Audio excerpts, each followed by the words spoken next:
Ahí está.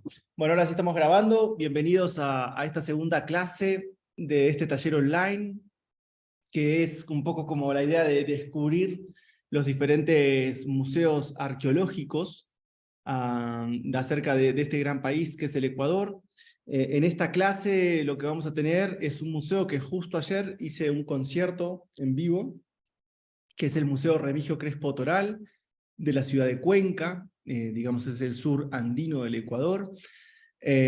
Para esta ocasión hicimos un documental muy bonito, junto con el curador de la reserva arqueológica, que es Juan Carlos, que es un amigo realmente ya del proyecto y también personal, y también estuvimos trabajando con Jimena Puya Guerrero, que hasta ayer fue la directora. Hubo cambio de directores ahora de museos, así que ya Jimena deja de ser la directora actualmente y ahora pasa a ser un nuevo director, con el cual seguramente estaremos haciendo nuevos proyectos y nuevas cosas para seguir compartiendo con todos ustedes de un museo muy especial. En este caso, este museo que tiene el nombre de Museo Remigio Crespo Toral, que fue una persona muy destacada de la ciudad de Cuenca, es un museo que no corresponde, la colección no es de Remigio Crespo, sino que la colección es una colección municipal que fue captando diferentes colecciones de diferentes personajes del Ecuador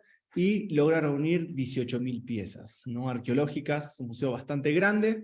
De esas piezas arqueológicas hicimos una investigación de 25 objetos sonoros, que es el documental que van a ver a continuación. Así que bueno, como primera instancia, este documental dura unos 13-14 minutos, lo vamos a proyectar, va a ser un poco el estreno de este documental, y después de la proyección vamos a explicar muchas más cosas que un poco el backstage del museo y otros instrumentos más que no están dentro de lo que es el documental.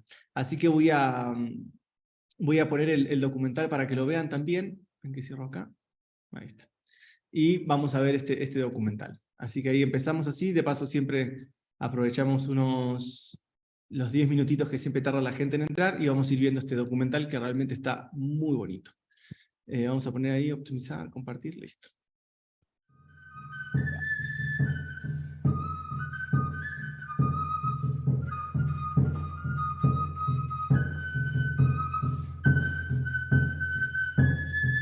El Museo Municipal de Remigio Crespo Toral es un espacio que tiene un tesoro invaluable, ¿no?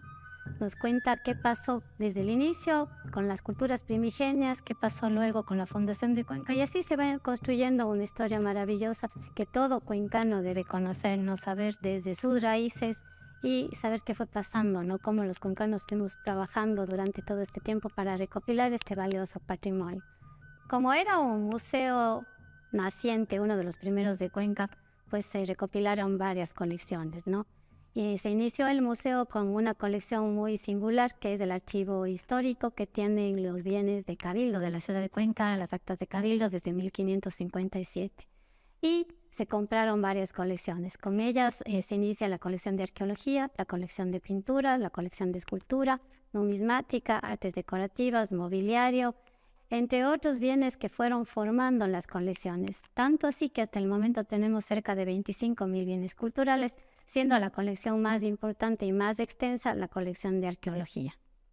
El 3 de febrero de 1947, la Junta Cantonal aprueba la compra de piezas arqueológicas. La primera colección arqueológica llega del coleccionista privado Ezequiel Clavijo. De ahí han venido varias colecciones de diferentes personajes. Han llegado a conformar esta colección que es de diferentes periodos de culturas precolombinas que van desde el Paleolítico, desde hace 12.000 años, pasando por el formativo, desarrollo regional, integración, Inca, y de diferentes materiales también. Tenemos buena cerámica, de piedra, de hueso, de metal, y todos estos objetos, digamos, están al servicio de la comunidad. Ya desde el año 2015 es que nosotros desplegamos esta colección ya en una reserva amplia que tenga las condiciones necesarias para que pueda servir como se decía en el inicio, ¿no? El objetivo principal, que las nuevas generaciones se proyecten al futuro en base al pasado. Entonces fue así que se formó esta gran colección, que ahora es una de las más importantes que tiene la ciudad, dado la diversidad de culturas que se mantienen ahí, igual el tipo de material que están constituidos cada fondo. El Museo Remigio Crespo es el primer museo fundado en la ciudad de Cuenca y empieza este coleccionismo público. Un grupo de intelectuales se reúne y hace la gestión para que vengan científicos europeos a hacer el estudio aquí en Cuenca. Mediante ordenanzas se autoriza la compra de 900 objetos arqueológicos y se ve ahí la necesidad también de tener esta reserva arqueológica. De ahí que tenemos cerca de 18.000 objetos. Bueno, estas colecciones que vienen a formar parte de la reserva son de diferentes culturas precolombinas. Tenemos tanto de lo que es la región costa, sierra y oriente, que van desde el norte del Ecuador, por ejemplo, hasta el sur del Ecuador, para ubicarnos geográficamente.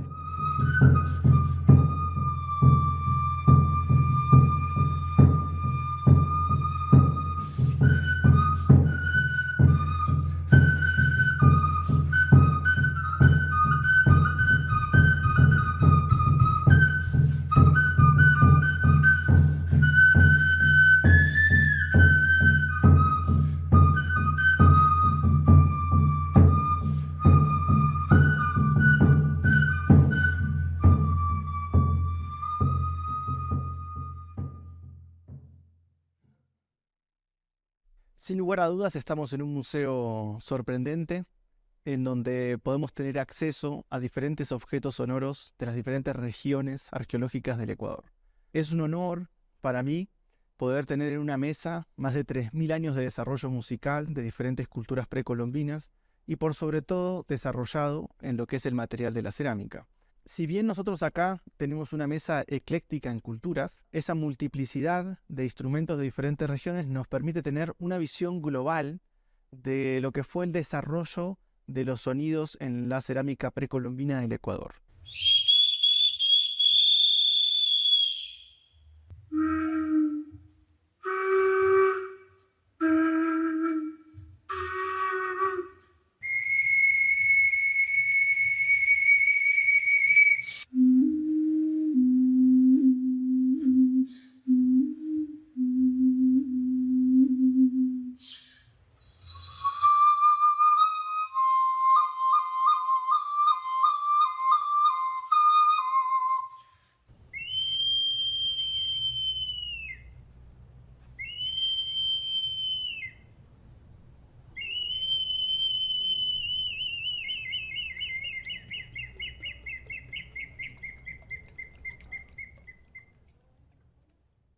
Que también la reserva nos permite tener objetos fragmentados para poder conocer o ver cómo es la construcción del objeto. La parte interna, ¿sí? Muchas veces vemos a los objetos ahí estáticos, digamos así, inanimados, que no tiene un mayor conocimiento que ver al objeto ahí. Pero en este caso estamos ya dándole un valor más, la parte intangible.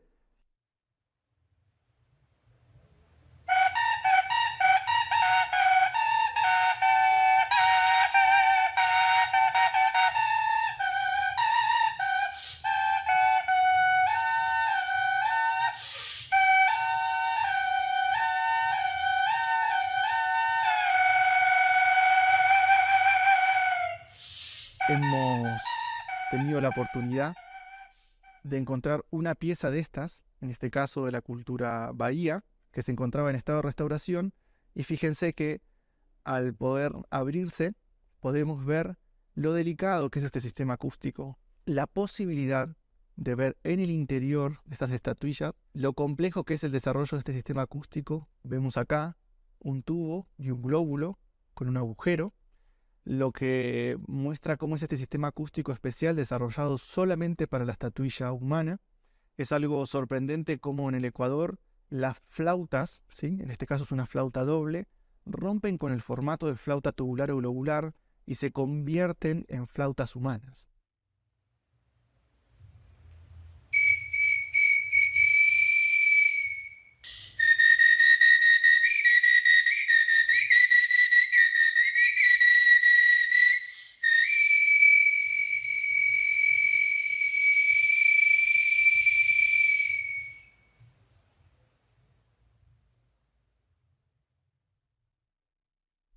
Otro ejemplar destacado de esta reserva es esta pequeña flauta antropomorfa, ¿sí? Con silbatos internos.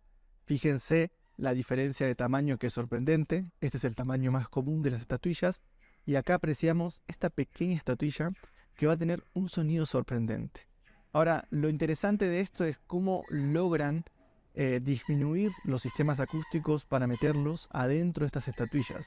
Esto sí realmente es una proeza acústica y es un mérito único de los alfareros precolombinos, que ahondaban en los diferentes tamaños de las estatuillas sonoras y lograron crear pequeños sistemas acústicos que ingresan en estas estatuillas. Fíjense acá el tamaño de los silbatos que tienen las estatuillas Bahía de mediana estatura, y fíjense lo pequeñito que es esta flauta y es increíble el sonido que va a tener.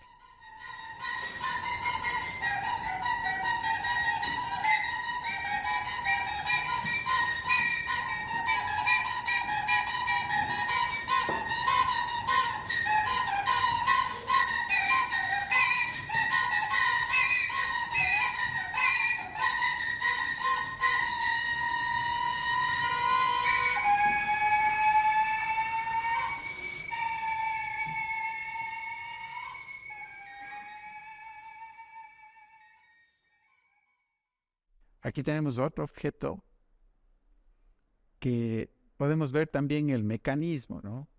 Nos permite ver cómo es el paso del aire, en este caso, para hacer un sonido, ¿sí?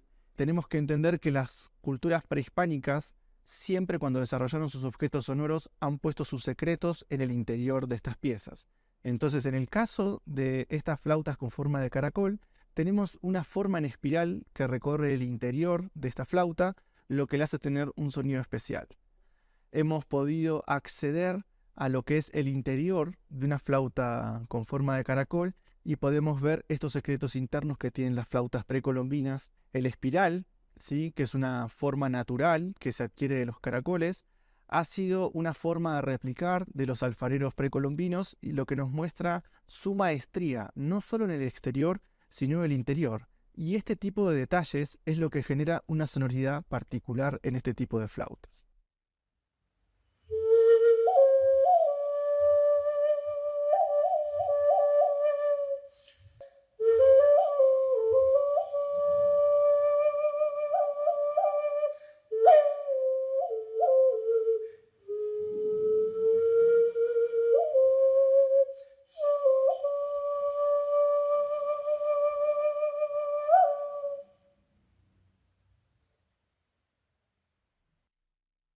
En este caso vemos una serie de flautas traversas que son muy destacadas porque no se encuentran generalmente en las reservas arqueológicas, pero aquí tenemos 3 ejemplares que nos muestran que tanto en la costa como en las sierras las flautas traversas fue un tipo de instrumento utilizado dentro de las costumbres sonoro-musicales de los pueblos ancestrales del Ecuador.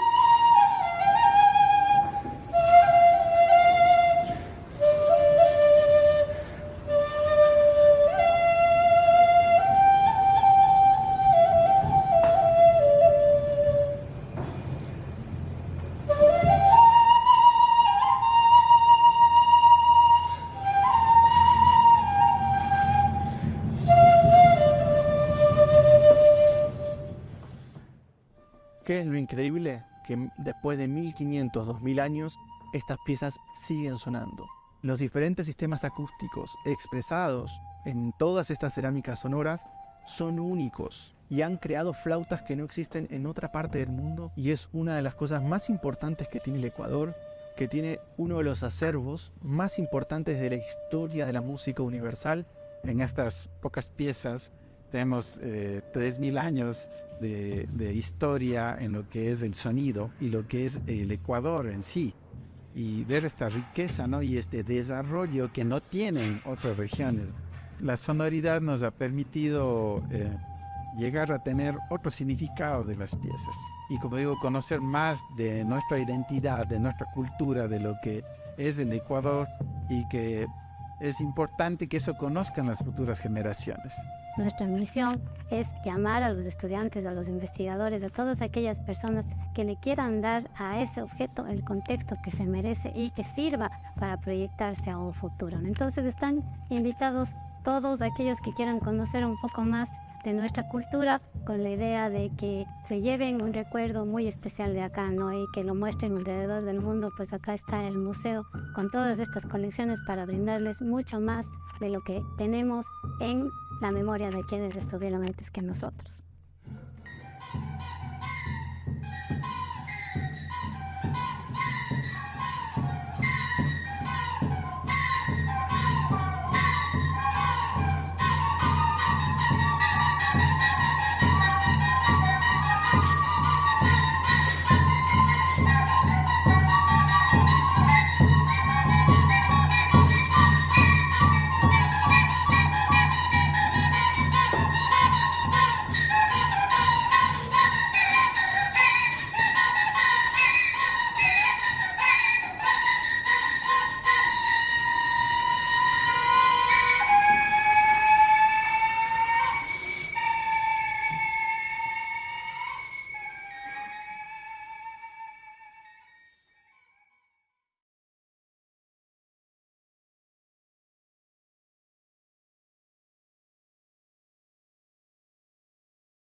Bueno, ese fue el documental que hicimos, la producción la hicimos en el mes de marzo de pasado, hace 2 meses.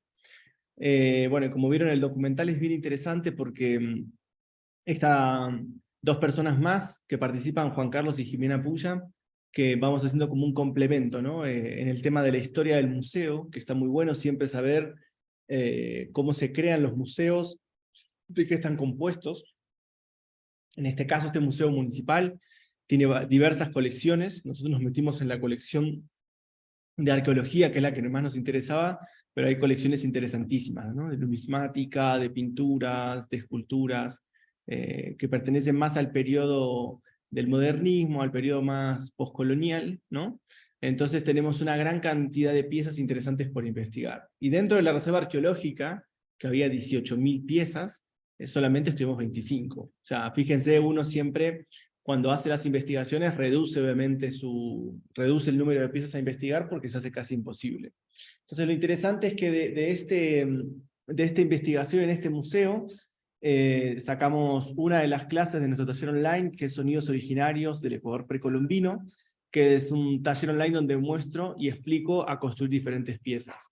En este caso, en el Museo Remigio Crespo Toral, lo que explico es la construcción de flautas traversas, un tipo de flauta que no es común en la organología prehispánica, pero que aquí se presentaron 3 ejemplares muy interesantes, 2 de la cultura manteño, 1 de la cultura piartal, en la zona del Carchipasto, del norte del Ecuador, y logramos hacer una clase única de construcción de este tipo de piezas. ¿Y qué es lo interesante que tenían estas flautas? Es básicamente todo un sistema de esgrafiado, ya que vamos mostrando igual un poco el material, para que a los que se quieran animarse a meterse en el taller, estos son los materiales que estamos compartiendo básicamente, en donde mostramos todo el trabajo de investigación, ¿no? Entonces, por ejemplo, acá en el PDF pueden ver incluso más, pero bueno, vamos a trabajar en esta clase, para los que se quieran inscribir en el taller, vamos a trabajar con lo que son estas flautas especiales, que son flautas traversas, ¿no? Con un esgrafiado muy particular que tienen las flautas manteño, que son hermosas. Y acá hablamos básicamente de lo que es la generación de una flauta lunar, y todo un desarrollo complejo de su iconografía. Estoy buscando acá está. Y lo que siempre entregamos en las clases, para los que quieran inscribirse en el taller, es un diseño bastante complejo y explicamos un montón de cosas que tienen que ver con las medidas y las frecuencias de los hercios, ¿no? Todo este material es propio de nuestra escuela, así que esta clase está muy buena porque nos especializamos al 100% con lo que es las flautas traversas. Entonces es un tipo de flauta que no vamos a encontrar mucho, y sin embargo en este museo estos 3 ejemplares nos muestran que hay una gran diversidad, ¿no? de estas flautas traversas, que vale la pena estudiar porque son instrumentos distintos, ¿no? Instrumentos que nos permiten entender que la organología prehispánica de los aerófonos, de las flautas, es muy amplia y muy diversa. Entonces, una de las cosas más interesantes de esta reserva es encontrar eso, ¿no? Que cada reserva que vamos encontrando nos va entregando diferentes instrumentos. Por ejemplo, la clase de la semana pasada vimos todo lo que fue flautas con forma de caracol, ¿sí? Que en este museo también estaban algunas de las flautas, pero no era su instrumento principal. En cambio, uno como va analizando las diferentes reservas arqueológicas y los diferentes museos del Ecuador, se va dando cuenta, ¿sí?, que cada museo tiene su instrumento como particular, o el instrumento que no vas a encontrar en ningún otro lugar. Entonces, digamos, el trabajo de investigación que yo estoy haciendo, más allá de investigar las reservas arqueológicas, lo que estoy buscando es las piezas más características de cada museo. Es decir, qué vale la pena ver en cada museo del Ecuador, ¿sí?, como característico de su organología, o de lo que presenta, o de lo que muestra un formato distinto a lo que se presenta en el resto de reservas arqueológicas. Entonces, en este caso, en el Museo Remigio Crespo, elegimos ese tipo de flautas traversas. Entonces ahí lo que van a ver es, claro, la cultura manteño, que es una cultura que vivió en la costa, en el periodo de lo que se llama integración, que es después del 500 después de Cristo, hasta el 1470 más o menos. Es un milenio en donde las culturas que habitaron en la costa desarrollaron mucho lo que es el diseño por el esgrafiado. Es decir, son flautas muy desarrolladas ornamentalmente en torno a su circunferencia. Entonces lo que se explica mucho en la clase tiene que ver con la técnica del esgrafiado, ¿sí? Distinto a la clase anterior, que fue como de flautas con forma de caracol, que tiene mucho lo que es el dibujo con engobes. En este caso las flautas no están engobadas, sino que están esgrafiadas de una forma muy puntillosa, con mucho detallismo y todo muy chiquito. Cultura Manteño siempre hace diseños muy pequeñitos. Entonces, bueno, en este museo lo que nos interesó más que nada fue eso, ¿no? El tema de poder mostrar ya un museo municipal recontra institucionalizado, es uno de los museos más importantes de la ciudad de Cuenca, ¿no?, donde se resguarda este patrimonio. A diferencia del museo anterior, que fue de San Gabriel, que básicamente es un museo de recuperación que hace gente privada, es decir, gente que no pertenece a ninguna institución, que ve que el patrimonio se vende, entonces deciden hacer como un museo de rescate de piezas. Y en este caso, este museo ya es un museo con 18.000 piezas.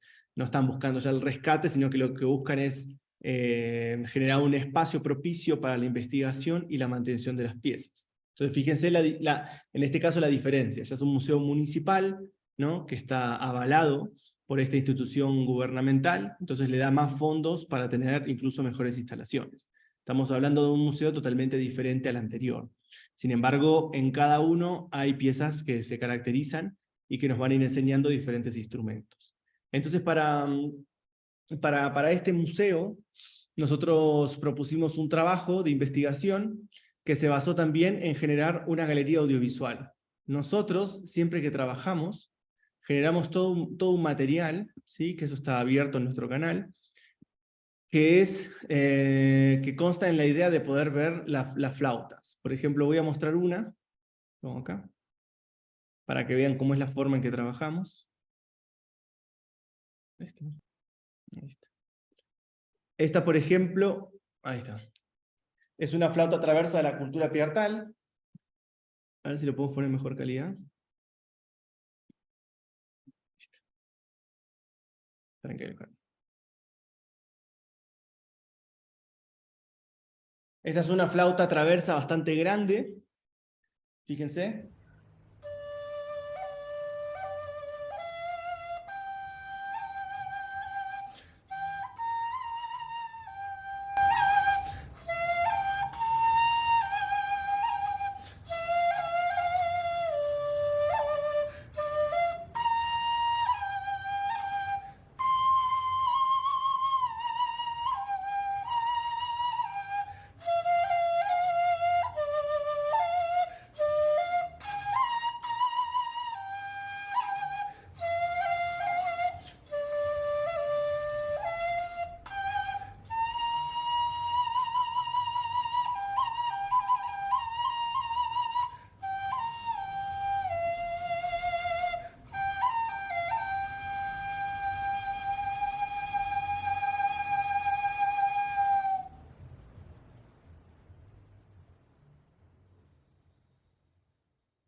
Entonces nosotros lo que dejamos ahí es un registro básicamente audiovisual de todos los instrumentos que investigamos, ¿sí?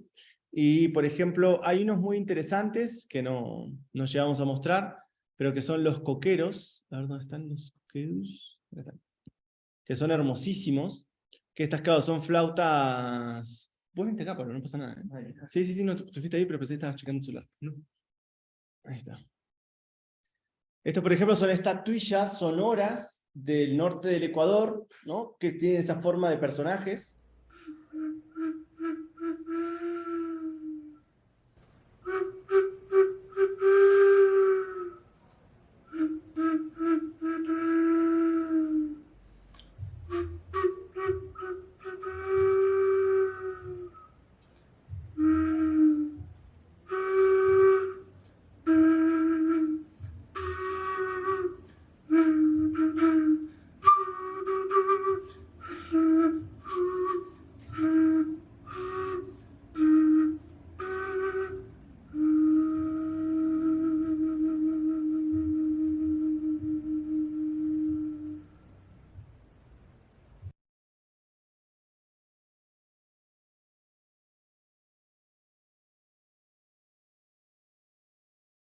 Entonces fíjense qué interesante porque empezamos a ver diferentes objetos sonoros que por ahí, bueno, en la arqueomusicología se discute bastante sobre qué es un objeto sonoro. Fíjense que esas son estatuillas, ¿no? Antropomorfas con un agujerito en la cabeza, en la parte de arriba, y nosotros como buenos músicos o como buenos experimentadores, ¿no? de los instrumentos musicales, lo que buscamos básicamente es sacarle sonido a cualquier cosa. Entonces, cualquier objeto que tenga algún agujero, nosotros lo vamos a poder soplar y va a sonar. Entonces, estos instrumentos, estos coqueros, estos personajes, hay mucha controversia entre si son o no instrumentos musicales. Toda pieza que sea hueca por dentro necesita un agujero para poder respirar, si no, cuando la cocinamos explota. Entonces acá la idea, lo que propusimos nosotros es considerar a estos objetos como objetos sonoros, ¿no? Por más que produzcan un solo sonido, existen de varios ejemplares y permiten tocar en conjunto a varias personas. Si bien en el video lo estoy tocando yo solo, en vivo, en otros conciertos, se muestra cuando lo tocamos con varias personas en simultáneo, los efectos que hace, ¿no? Que son muy interesantes. Después hay otro instrumento, voy mostrando como para que vean todo el trabajo que hicimos. Estas, por ejemplo, que son botellas silbadoras. Esta es una botella silbadora de la cultura chorrera muy bonita, ¿no? Con pared interna y agujero de conexión en el medio. Vamos a escucharla.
Ahí se me ve la cara de feliz cumpleaños, ¿no? Cuando uno toca originales, un poco. Esa pieza siempre tuve ganas de tocarla y nunca me habían dejado tocarla, así que cuando la pude tocar fue bastante gratificante, porque bueno, uno, como también dentro de la escuela online, para que estaba sin que me pudieran ver. Como también uno está dentro de esta escuela online, Yakusimi, también hay como 4 niveles para construir botellas silbato, ¿no? Es uno de los instrumentos que más investigo actualmente, y donde aprendo a hacer todas esas cosas. En relación ahí a lo que va preguntando Joe Wool en el chat, los que quieran ir preguntando pueden preguntar por el chat, no pasa nada. sobre los talleres online, el tema de las pastas, en el caso de los instrumentos musicales, no soy muy exigente en qué tipo de pasta usar. En realidad es el tipo de arcilla que ustedes puedan conseguir en el país o en la región del mundo en la que están. O sea, no hay un tipo específico de arcilla. Siempre recomiendo que tenga poco chamote, porque el chamote molesta un poco para la construcción de los biseles, ¿no? Y cierto tipo de, digamos, de sutilezas que tiene este arte de las flautas en cerámica. Y el tema de la horneada, en realidad, como no usamos esmalte y generalmente usamos pastas de baja temperatura, ¿sí? No hace falta una horneada a tan alta temperatura. Más o menos entre unos 900 y 1000 grados es suficiente para la cocción de estas piezas. Entonces no soy muy riguroso en este tipo de cosas porque acá lo que estamos haciendo es como una acústica sobre la cerámica.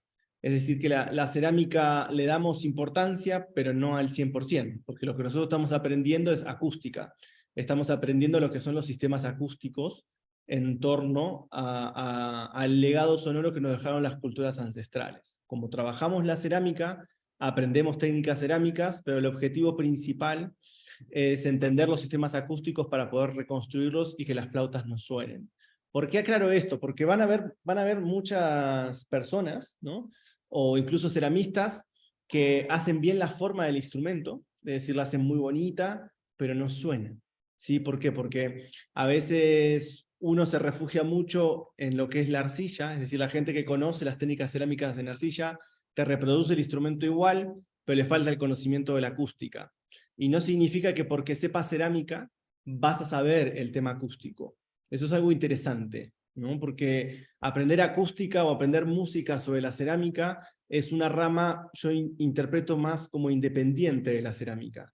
Es decir, los principios acústicos, ¿no?, que rigen sobre estos instrumentos musicales son principios que pertenecen al sonido, no tanto a la cerámica.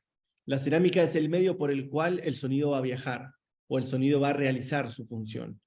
Pero, digamos, en ese sentido no me meto tan en profundidad con esos temas específicos de la cerámica, que no quita que no lo sepa, pero obviamente la mayoría de la gente que ingresa a aprender conmigo, lo que está aprendiendo básicamente son sistemas acústicos, ¿no? Obviamente vemos cosas de cerámica, pero no tan en específico.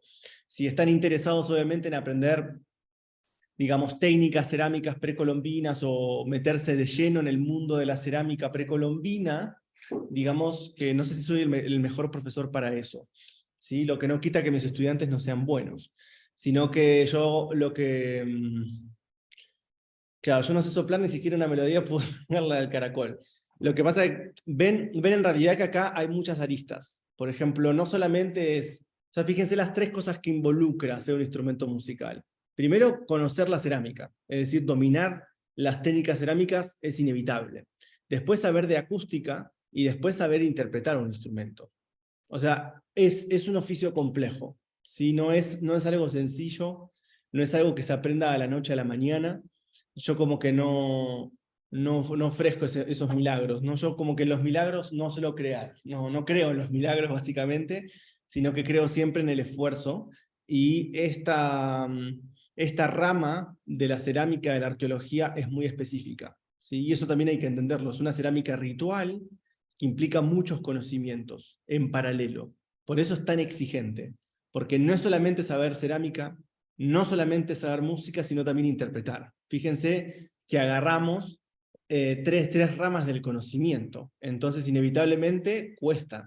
Incluso puede haber un ceramista que te puede hacer el instrumento re bonito, pero si no lo sabe soplar, es difícil también que lo sepa construir, ¿no? Eso es algo interesante, porque no quiero ser malo, tampoco no quiero bajarles, ¿no?, las ganas de hacer instrumentos, pero bueno, hay que saber que hay que llevar tiempo. Por ejemplo, acá yo lo veo a Lele, incluso también lo veo acá a Eduardo, ¿no?, ahí también de Mar del Plata, dos amigos de Argentina, que están haciendo un montón de talleres también conmigo, y fíjense que te demanda mucho, ¿no?, porque también aprender a tocar es inevitable. O sea, es un camino inevitable, no podemos hacer instrumentos y no saber tocarlos, ¿sí? Entonces yo considero que los talleres que se toman conmigo implica una persona que quiere meterse a conocer esto realmente como es, ¿no? Si no, es simplemente hacer un taller normal, donde hacemos una flautita y se acabó. Pero yo en ese sentido soy un poco más estricto y a mí me gusta formar gente que esté interesada realmente en aprender, y aprender esto significa estas 3 ramas: cerámica, acústica y ejecución de instrumentos musicales. Son 3 cosas en paralelo. Obviamente, yo sé que a veces como que estamos en una era que queremos todo rápido, ¿sí? Que queremos, en un taller de un mes, queremos aprender todo. Inevitablemente yo no te puedo mentir. Por ejemplo, el L, ¿hace cuánto L que estás? Como 2 años, o 3 ya. No me acuerdo ya, pero ya va 3 años. Y no toca una sola, no, mentira. Y ya, por ejemplo, está sacando su primer disco, o sea, bueno, no su primer disco, tiene varios discos, pero está sacando su primer disco con interpretación de flautas que aprendió en este tiempo. Y yo estoy seguro que, más allá de que, por ejemplo, en ese caso L, que ya tocaba instrumentos, también conectarse con los instrumentos precolombinos rompe muchas estructuras. ¿Por qué? Porque no hay escala mayor, no hay escala menor, quizás no es fácil tocarlo con una guitarra, no es fácil tocarlo con instrumentos occidentales, porque están en otro tiempo. Estas flautas son de hace 2000 o 3000 años. Entonces es difícil que puedan tocar con instrumentos actuales, de alguna forma, porque están orientados hacia otra afinación, hacia diferentes cuestiones. Entonces eso es lo que algunas veces dificulta, e incluso le saca interés a los músicos. Yo conozco muchos músicos, porque también soy músico y pertenezco a ese sindicato de los músicos. Claro, cuando ves una flautita por ahí que te hace 1 o 2 sonidos, como que pareciera que no tiene importancia, porque nosotros estamos acostumbrados a instrumentos que puedan generar 12 notas, que ingresan en el sistema modal tonal, ¿no?, de la música occidental. Entonces, como que son instrumentos que hacia un oído occidental son como rudimentarios, quizás primitivos, pero bueno, estos instrumentos nos proponen adentrarnos en lo que es la música ritual, la música ancestral, en donde quizás no hay una intención de generar tanta cantidad de notas, sino pocas notas, pero con un contexto del pensamiento musical mucho más profundo que el que nos propone la música occidental. La música occidental nos propone algo mucho más técnico, la música como una habilidad a desarrollar, donde hay muchas cuestiones técnicas, ¿no? Hay muchas escalas, hay muchas cosas por conocer. Pido que los micrófonos... Mate, Lorena, please, Mate. Ahí está. Entonces, fíjense que la música occidental nos propone todo el tiempo un desarrollo técnico. Y sin embargo, estos instrumentos musicales prehispánicos, el principal desafío está en entender la acústica. Es decir, cómo pensaron los sistemas acústicos para generar diferentes sonidos.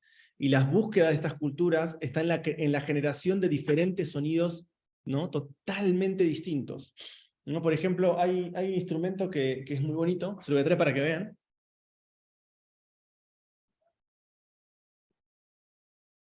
Ayer justo dábamos el concierto, por ejemplo, este que es hermoso, que me lo regaló un amigo de México.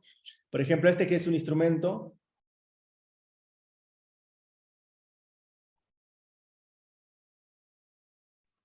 No se escucha, Esteban. ¿No se escucha? A ver. El micrófono debe ser, no está seteado. Sí, ahí lo seteo, porque lo tenía para los videos. Para que ahí lo seteo. Micrófono Pro. ¿Para qué me fijo?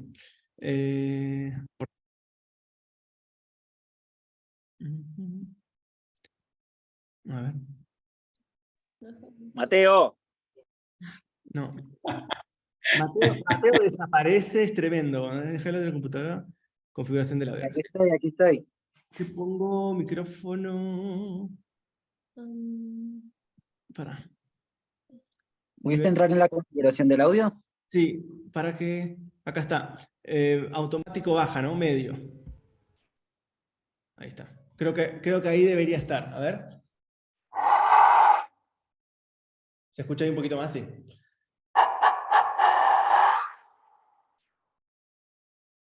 Entonces, claro, esto se fue a darle de comer al perro, dice Mateo. Ahí está. Claro, ahí está Carlos Curry, me habla de que está tomando clases con Nicolás del taller La Bola y marca la diferencia. Claro, hay un taller muy bueno acá en Quito, que vale la pena ahí que lo busquen, que que es el taller La Bola. Les recomiendo que vean ahí que tienen un material muy bueno. Ellos hacen una rama de la música prehispánica que es urbano prehispánico, que me gusta muchísimo la definición, porque digamos son instrumentos musicales prehispánicos directamente en la urbe, ¿no? En la capital de Quito. Entonces ellos tienen una forma muy interesante de tocar, de encarar la investigación también, son muy amigos míos también. Si bien yo ahora estoy en Cuenca, estamos un poquito lejos, pero siempre hacemos cositas juntos. Entonces, ¿a qué nos referíamos? A que en la música prehispánica lo que se busca en realidad es ritualismo. Por ejemplo, acá lo que tenemos es una cabeza, ¿no? Que genera sonidos de viento. Ahí yo la veo a mi amiga Julie, que ya vio y le encantó, porque ella está dando un taller incluso que tiene que ver con el sonido del jaguar, si no me equivoco, en donde explicás también el silbato del jaguar, pero acá, claro, el silbato del jaguar se fue al carajo, tomó un vuelo mucho más relacionado con la muerte, pero también son cabezas, ¿no? Son cabezas resonantes, son cabezas que suenan, que si bien no son flautas, bajo el concepto de flautas que uno puede digitar y generar diferentes notas, generan lo que es una atmósfera sonora, ¿no? Y eso es un concepto interesante, porque no siempre hacer música significa como un arte complejo de combinación de notas, de armonías y melodías, sino que acá lo que se busca es generar una serie de frecuencias que nos permitan a nosotros conectarnos, digamos, con algo, con una cuestión fuera del ordinario. Es decir, el ritual, ¿no? La definición de ritual es básicamente una acción del hombre que lo saca del mundo ordinario. Eso es un ritual, básicamente. El ritual nos saca de este mundo común y nos pone, obviamente, en una órbita que tiene que ver más con algo extraordinario, algo distinto. No podemos vivir todo el tiempo en el ritual son momentos específicos, ¿no? Entonces, en este tipo de rituales se busca lo que es música ritual, y también tiene que ver con eso, con instrumentos fuera de lo normal, con instrumentos extraordinarios que nos muestran una sensibilidad y una forma de tocar. Y acá hay un concepto interesante de la música ritual que tiene que ver con lo que es el concepto de lo estacionario. Es decir, el hombre comienza a generar un calendario ritual a través de la observación de las estrellas. Es decir, el sol, la luna, ¿no? Los planetas, las constelaciones, nos van mostrando que todos los días no son iguales. Eso también el ritual que nos marca, que no todos los días son iguales, ¿sí? En la vida ordinaria, en la vida cotidiana, pareciera ser que todo es siempre lo mismo. Pero son las estrellas las que nos marcan que hay ciertos días, ¿no? Si bien todos los días hay una energía cósmica diferente, hay ciertos días en el año que tienen que ver con la alineación, ¿sí? O con los equinoccios y solsticios del sol, o con los eclipses, o con la salida de la luna. Fíjense que si nosotros estamos atentos al cielo, todos los días pasa algo. Sin embargo, por ejemplo, hay 4 días, ¿no? Que son los equinoccios y los solsticios, que son días importantes en donde el recorrido de la Tierra alrededor del Sol marca un tiempo, marca los 365 días. Entonces, los instrumentos rituales, una de las características es que son estacionarios, es decir, no se tocan todos los días. Si los instrumentos rituales tienen ciertas fechas, ciertas épocas del año que se tocan, porque su función es conectarnos con esos ciclos estelares. Por eso los instrumentos son cosmográficos, son cosmogónicos, son galácticos de alguna forma, porque el hombre encontró que en esos días especiales la energía del cosmos se puede captar de una forma distinta tocando instrumentos musicales. Por eso cuando uno estudia etnomusicología o etnografías, uno agarra la flauta, por ejemplo, de una cultura X y la toca y casi se mueren, porque claro, esa flauta se toca solamente en un día o una semana o una parte del año, ¿no? Y ahí viene el concepto de lo que es la música estacionaria, que es un concepto súper interesante, que es entender que los instrumentos están alineados o están relacionados con los movimientos del sol, las estrellas. Entonces, por eso nosotros hablamos de que los instrumentos son pensamientos musicales. Es decir, tienen que ver con un concepto donde el hombre, a través de los cientos de años, entendió que no todos los días son iguales, e incluso los ciclos, cuando hablamos de estacionario, no solamente hablamos de un año solar, ¿no? También tenemos ciclos de 88 años, ciclos de 52 años, ciclos de 13 años, tenemos ciclos muy extensos. Nosotros estamos acostumbrados solamente a entender nuestra vida bajo un calendario solar, lunar, ¿no? Un giro de la Tierra, 365 días, y 13 lunaciones de 28 días, que es casi lo mismo, es, digamos, Nosotros lo que festejamos es básicamente la sincronización del Sol con la Luna, cada 365 días. Pero hay ciclos muchos más amplios, ¿no? Por ejemplo, el ciclo de 260 días de Venus, ¿no? Hay muchos ciclos en donde cada flauta va a estar relacionada. Este es un concepto interesante porque nos mete a entender de que estos instrumentos no eran solamente para tocar música y compartirlo con los humanos. Estos instrumentos son instrumentos para compartirlo con los dioses. En este caso nos referimos a dioses como a las estrellas. Es decir, los dioses, podemos seguir a los dioses a través de los ciclos estelares, ¿no? Los ciclos estelares nos permiten conectarnos, ¿sí?, con el tiempo de los dioses. Por ejemplo, hay ciclos de 26.000 años, ¿no?, que es el gran ciclo galáctico, que ya lo conocemos actualmente, que son 26.000 años, ¿no? Entonces, no son tiempos humanos. Nosotros, para tener o sea, es imposible pensar en una escala humana 26.000 años. Sin embargo, la gente que estudiaba el cielo se daba cuenta que el tiempo de los dioses es mucho más amplio. O sea, nosotros no lo podemos abarcar. Entonces, estas flautas estacionarias, lo que hacen de alguna forma es conectarnos el ritual con los sonidos, ¿no? Y ahí empezamos a tener una conexión muy interesante, porque nos vamos a dar cuenta que los instrumentos están conectados con un calendario solar lunar y también con los universos, es decir, con el mundo de arriba, este mundo y el mundo de abajo. Fíjense qué interesante acá la complejidad que toman estas flautas, ¿sí?, que lo que están buscando es todo el tiempo conectarnos con ciclos y también con los ciclos de cada mundo. Por ejemplo, el Hanampacha, que es el mundo de arriba, el mundo de las estrellas, nos está hablando siempre de ciclos que nos superan. 26.000 años, 52.000 años, son ciclos muy difíciles de comprender. Sin embargo, los ciclos del Caipacha, ¿no?, los ciclos humanos, son ciclos más cortos, ¿no? 365 días, 13 años, 52 años, está a nuestra escala. Es decir, el tiempo humano termina siendo un fractal, ¿no?, de los ciclos de los dioses. Por dar un ejemplo, cuando uno estudia lo que tiene que ver con las cuentas mayas, ingresan lo que es el Cholquij o el Solquín, que es la cuenta de los 260 días. Esos 260 días son un fractal de los 26.000 años. Es decir, nosotros conmemoramos cada 260 días el gran ciclo de 26.000 años, ¿no? Ese tiempo fractal hay que entenderlo, que el hombre entiende esos ciclos de los dioses y lo baja al Caipacha, lo baja al mundo de los hombres y lo pone en ciclos más cortos para poder entender esos ciclos. Y de alguna forma nosotros en 260 días, en 26 años o en 52 años, logramos tener un ciclo cósmico en nuestra vida. Por más que sea más cortito, termina siendo un fractal.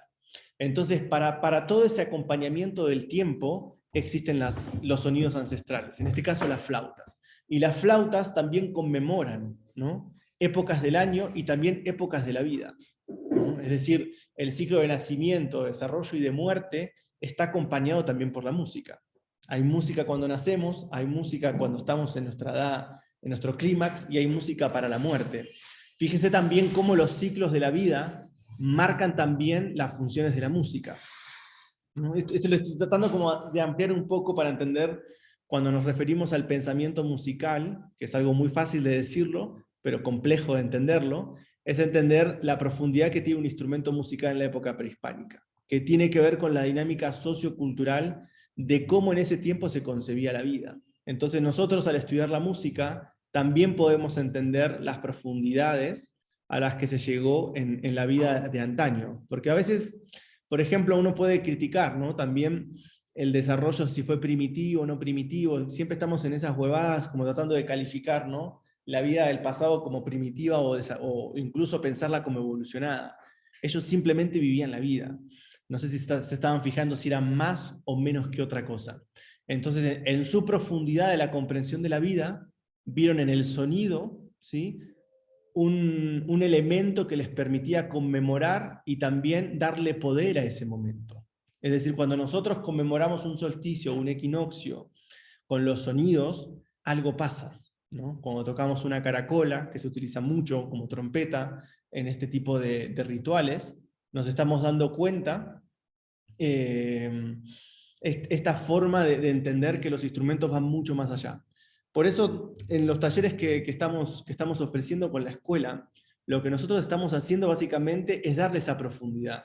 No estamos solamente haciendo un instrumento para tocar una música, sino que estamos tratando de comprender a qué estaba conectado esos instrumentos, cuál era el pensamiento. Por ejemplo, en estas flautas traversas, que son las que se aprenden en esta clase para los que quieran entrar, vamos a ver lo que son flautas lunares. Esto es algo que todavía no fue descubierto y estamos empezando a adentrarnos un poquito en lo que son flautas dedicadas a la luna. Obviamente tienen que ver flautas femeninas. Es más, la cara con la que está representada esta flauta es femenina. Entonces, no. Entonces, estas flautas, lo que nos están conmemorando es un ciclo lunar en todo el esgrafiado que tiene la flauta. Entonces, acá lo que estamos viendo, como yo lo denomino, es una arqueoastromusicología, una arqueología astronómica musical. ¿No? Fíjense qué complejo que es, pero qué concreto. La gente veía las estrellas y para conmemorar los ciclos de las estrellas generaba un ritual musical. Generaba una flauta para conmemorar quizás los 28 días de la luna. Hay muchas cosas de las que podemos hacer conjeturas.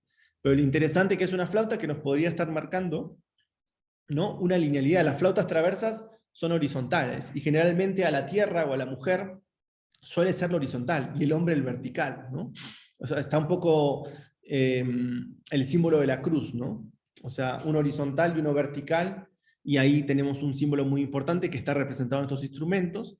Entonces entendemos que acá todo lo que el instrumento nos ofrece en su forma extramusical, es decir, los símbolos, las formas, su ejecución, la cantidad de números, nos está hablando de una relación numérica que tiene que ver con los ciclos de las estrellas. Entonces ahí empezamos a entender la profundidad de estas flautas. Así, Mate, no sé si querés decir algo. Ahí está Mateo ahí. ¿Terminaste de darle de comer al perro? A ver. Sí, ya comió. Sí, justamente quería decirle al grupo, bueno, informarles de dos cosas. Primero, recuerden que esta clase está siendo grabada, ¿sí? Pero para recibir la grabación, nosotros les vamos a dejar una encuesta muy breve que a nosotros, bueno, nos permite tanto conocer sus intereses como obtener su contacto para hacerles llegar el mail. Recuerden también que este taller online gratuito es un taller complementario de sonidos originarios del Ecuador precolombino, que es nuestra formación paga ya para las personas que deseen profundizar, ¿verdad? Entonces nosotros, mediante esto, también es una forma de mostrarles a ustedes realmente la cantidad de contenidos que se abarcan y que, como está explicando Esteban, son un montón de formaciones en una sola. Sí, nosotros de hecho tenemos un grupo de estudio, perdón, de WhatsApp, en donde las personas nos van dejando sus dudas, sus inquietudes y sus intereses, y nosotros, sabiendo eso, sabemos para dónde seguir dirigiendo el taller. Entonces, si bien es un taller pregrabado, que ustedes toman con contenido que ya está filmado, tanto de las masterclass privadas en las reservas arqueológicas como de los videotutoriales, el taller va tomando forma propia según el grupo se va expandiendo, porque depende de los intereses que ustedes tengan, nosotros les podemos ofrecer más clases privadas, ¿sí? Tanto ya sea de interpretación, ya sea de lo que surja de sus dudas dentro del taller. Entonces esto es muy importante porque realmente dense cuenta que nosotros tratamos de ofrecerles una formación muy extensa, tanto de forma abierta como de forma particular. Y obviamente la gran diferencia es que la formación abierta a ustedes les informa y les da un conocimiento, pero la formación particular a ustedes les permite aplicar ese conocimiento a sus propias vidas y profesiones. No por nada, una buena cantidad de personas que han salido de nuestra escuela en este momento están dando sus talleres o sus propias prácticas o grabando su propia música.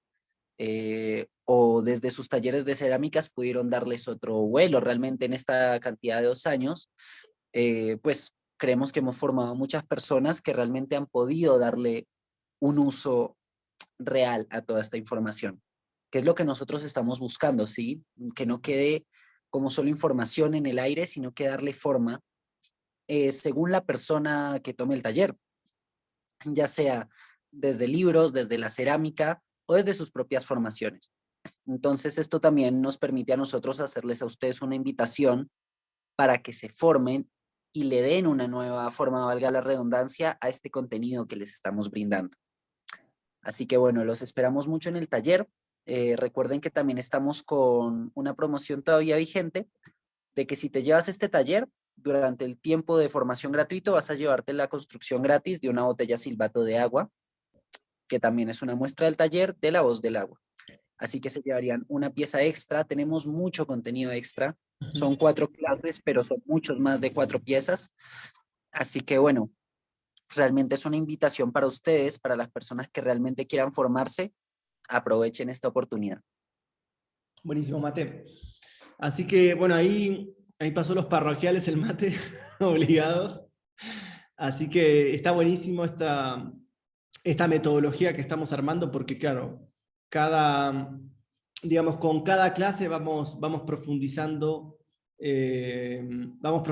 cada instrumento y vamos dejando un material sentado, que es lo que nos hace falta en realidad.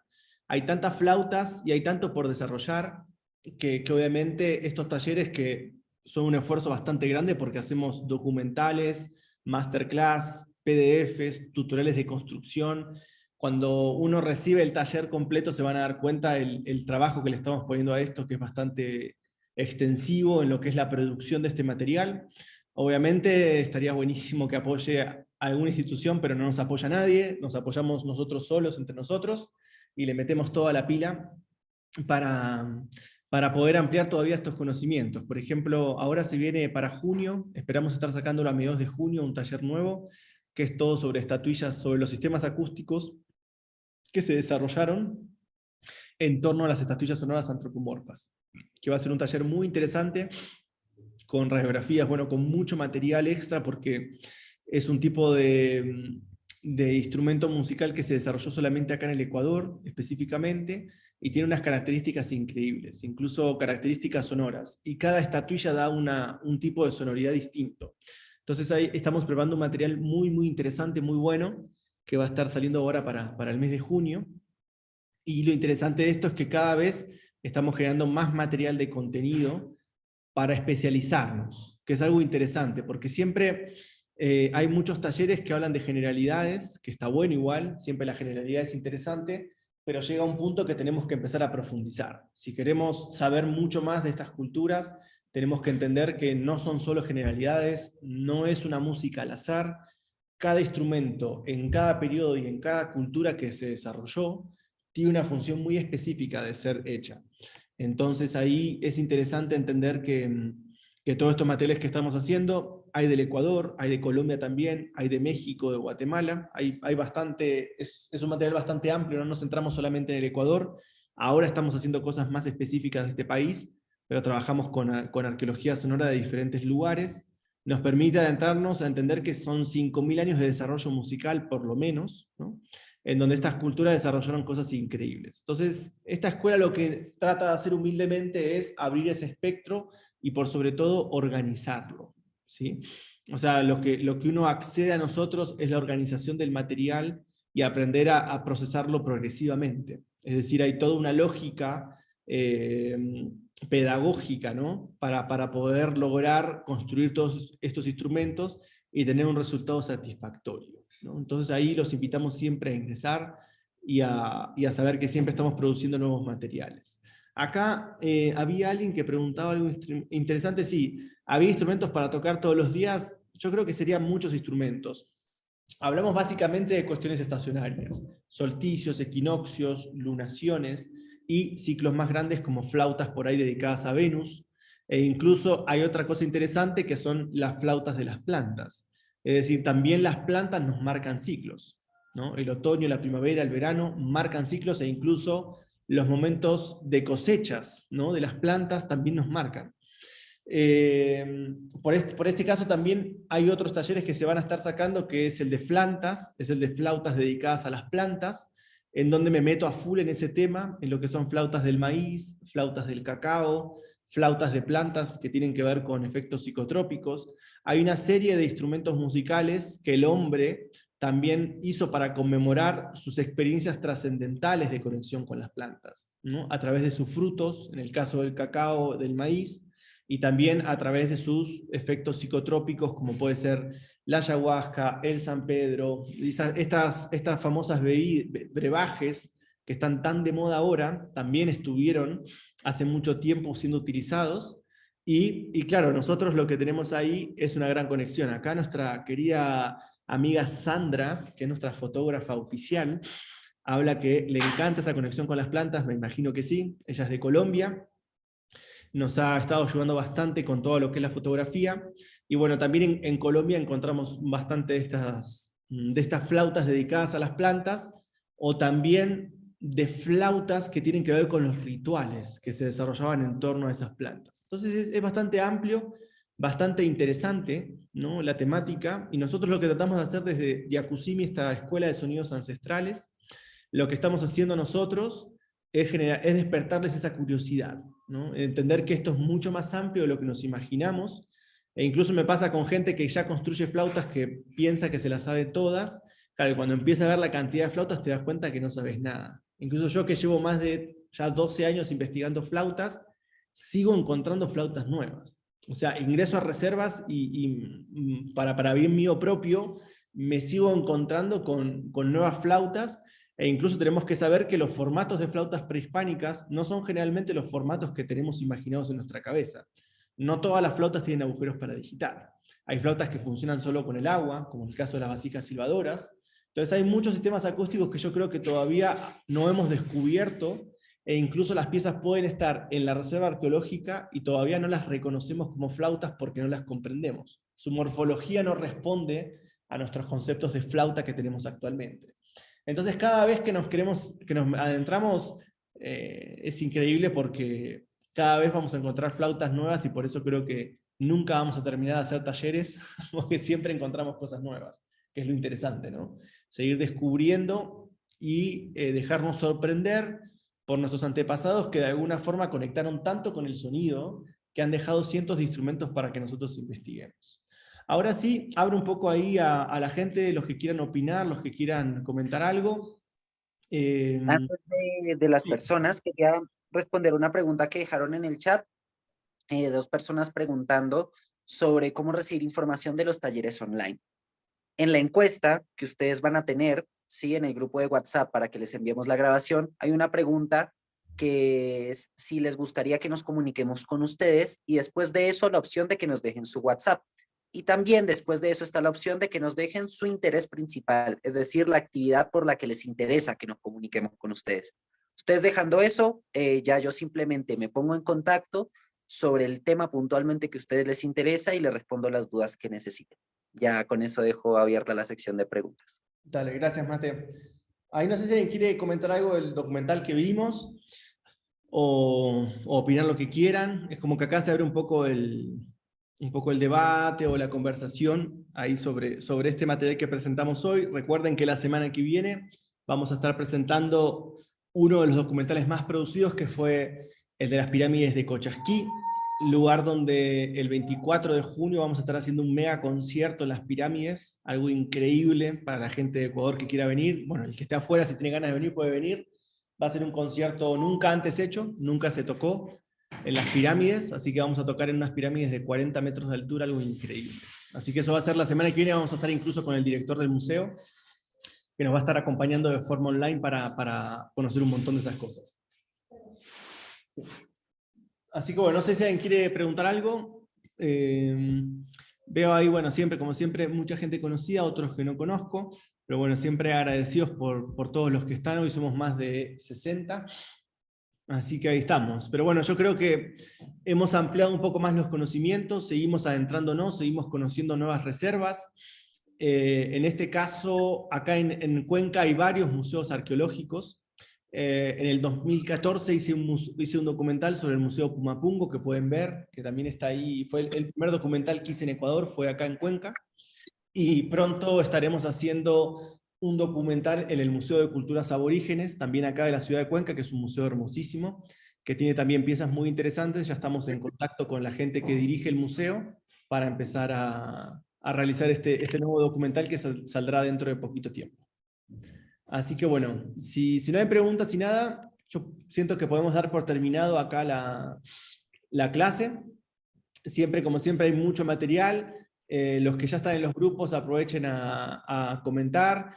Para los que están en el grupo de Botella Silvato, la semana que viene, creo que el día miércoles, vamos a hacer una clase general, ¿sí? Para todos los que están haciendo Botella Silvato, un poco de explicación, de repaso también de cabezas resonantes y algunas cuestiones más específicas a las piezas que están haciendo, así que el miércoles que viene tenemos una clase de repaso, y también seguramente vamos a hacer una clase de repaso para los que están en este taller, Sonidos Originarios del Ecuador Precolombino, para ver un poco de conclusiones. Ya hace un mes que lo abrimos el taller, ya hay bastantes personas que están haciendo casi todas las piezas. Ahí, vos me mandaste una consulta, no te la contesté porque estaba en concierto ayer, pero hoy te lo voy a contestar. Pero lo interesante de esto es esto, ¿no? Que empezar a generar estos grupos de consulta. Recuerden que todos los que entren a la escuela entran a un grupo privado de WhatsApp, en donde estamos todo el tiempo comunicándonos y aclarando un montón de dudas de todas las cosas que se van generando. Así que bueno, gente, yo les agradezco como siempre muchísimo. Acá por estar siempre presente, acompañándome todas las semanas en estos vivos que hacemos de presentación de los materiales que hacemos. Así que bueno, si no hay nadie que pregunta, damos por terminado y les agradecemos muchísimo. Ahí está. Bueno. Ahí, Mónica Abreu, buenísimo. Bueno, gente, saludos. Nos vemos. Gracias, Esteban. Nos vemos la semana que viene entonces, el viernes que viene, ¿dale? Perfecto. Gracias. Me encanta. Gracias, Esteban. Gracias a todos. Muchas gracias. Ajú.